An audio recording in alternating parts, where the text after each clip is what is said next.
Why do starches lose thickening when sauces are frozen? Imagine pouring a rich sauce over your favorite dish and then freezing it for later. When you reheat it, you might notice it's not as thick or smooth as before. Why does that happen? Let's explore the science behind it. When you cook a sauce with starches like cornstarch or flour, the heat causes the starch granules to absorb water and swell. This process, called gelatinization, creates that nice thick texture we love. But once the sauce cools down and, especially when it freezes, things change inside those starch molecules.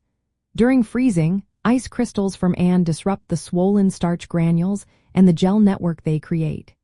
This damage causes water to be pushed out of the starch structure, leading to separation. When you thaw the sauce, the water that was expelled makes the sauce thinner and less viscous. Sometimes stirring or reheating can help rehydrate the starch molecules and temporarily restore some thickness, but the original gel structure is often weakened permanently. Now, not all starches behave the same way. Starches contain two main components, amylose and amylopectin. Amylose is a straight-chain molecule that tends to form gels and firmer textures.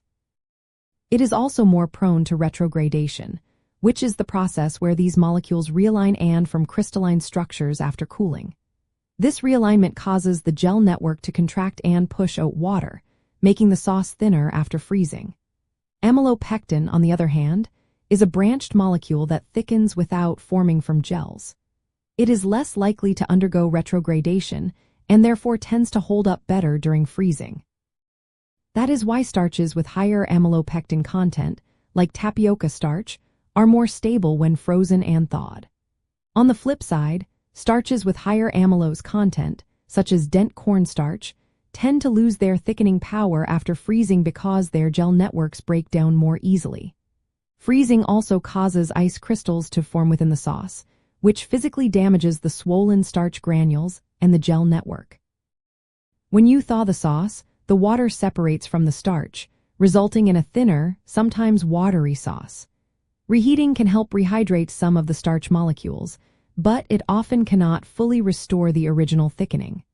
For cooks, this means that sauces thickened with traditional starches like cornstarch or wheat flour may not hold up well after freezing.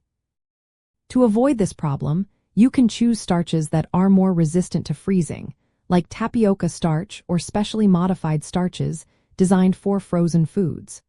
These ingredients tend to maintain their thickening ability better after thawing. When preparing sauces meant for freezing, consider using starches with higher amylopectin levels or adding cold-soluble thickeners that do not requiring heat to activate. Keep in mind that some separation or water pooling might happen after thawing, so reheating and stirring the sauce can help restore its texture. Also, avoid overcooking the sauce initially, because excessive heat can break down starch molecules and reduce their ability to thicken. By understanding how gelatinization and retrogradation work, you can better select ingredients and techniques that keep your sauces delicious, even after freezing and thawing.